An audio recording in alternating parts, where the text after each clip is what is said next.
আসসালামু আলাইকুম ওয়া রাহমাতুল্লাহি ওয়া বারাকাতুহু। প্রিয় দর্শক, মানুষের জীবনে এমন সময় আসে যখন হঠাৎ করেই অনেক টাকার প্রয়োজন হয়ে যায়।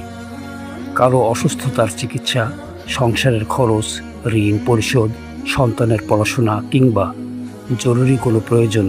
অনেক সময় আমরা দিশেহারা হয়ে পড়ি। ঠিক সেই মুহূর্তে একজন মুমিনের সবচেয়ে বড় ভরসা হলেন মহান আল্লাহ তাআলা।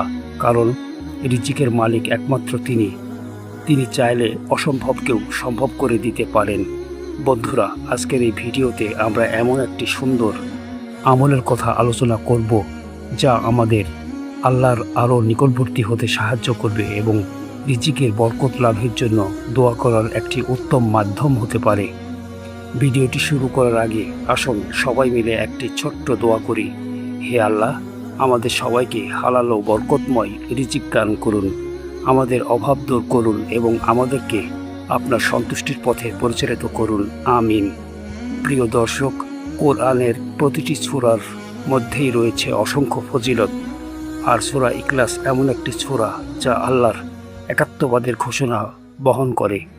রাসূল সাল্লাল্লাহু আলাইহি ওয়াসাল্লাম সূরা ইখলাসকে অত্যন্ত ভালোবাসতেন এবং সাহাবায়ে কেরামও এর বিশেষ গুরুত্ব সম্পর্কে অবগত ছিলেন।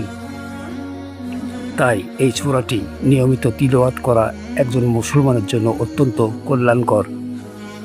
যদি আপনার মনে কোনো দুশ্চিন্তা থাকে, যদি জীবনের কোনো প্রয়োজনে আপনি কষ্টে থাকেন, তাহলে অজু করে পবিত্র অবস্থায় বসুন, মনকে শান্ত করুন, এরপর আল্লাহ সন্তুষ্টির উদ্দেশ্যে সূরা ইখলাস তিলাওয়াত করুন এবং আন্তরিকভাবে দোয়া করুন। মনে রাখবেন, আমলের মূল শক্তি হলো আন্তরিকতা। শুধু মুখে পড়লেই হবে না, হৃদয়কে আল্লাহর দিকে ফিরিয়ে নিতে হবে। সূরা ইখলাসের অর্থ ও বার্তা যদি আমরা উপলব্ধি করতে পারি, তাহলে আমাদের ঈমান আরও দৃঢ় হবে।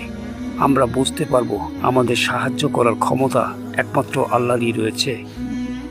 অনেক সময় মানুষ বিভিন্ন দরজায় ঘুরে বেড়ায়, কিন্তু প্রকৃত সমাধান আসে তখনই যখন বান্দা আল্লাহর দরজায় মাথা নত করে। বন্ধুরা, আপনি যখনই এই সূরাটি তিলাওয়াত করবেন, তখন আল্লাহর প্রতি পূর্ণ বিশ্বাস রাখবেন। মনে মনে বলবেন, হে আল্লাহ, আপনি আমার অবস্থা সবচেয়ে ভালো জানেন। আপনি আমার প্রয়োজন পূরণ করে দিন, আপনি আমার জন্য উত্তম ব্যবস্থা করে দিন।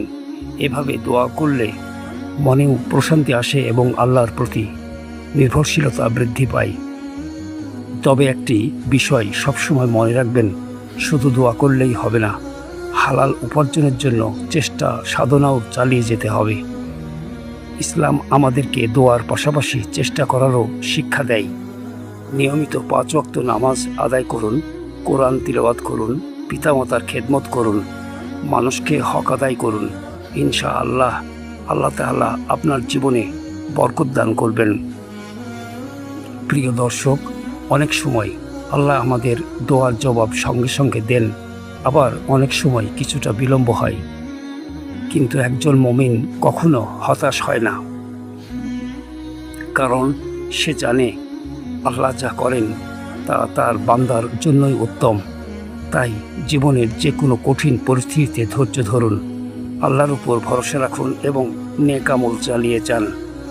যদি আপনি চান আল্লাহ আপনার জীবনে রিজিকের দরজা খুলে দিন, তাহলে আজ থেকেই নিয়মিত নামাজ, কোরআন তিলাওয়াত এবং দোয়ার অভ্যেস গড়ে তুলুন।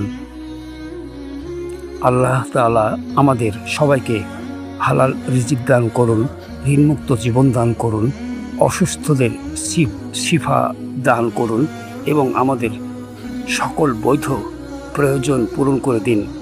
আমিন ইয়া রাব্বুল আলামিন।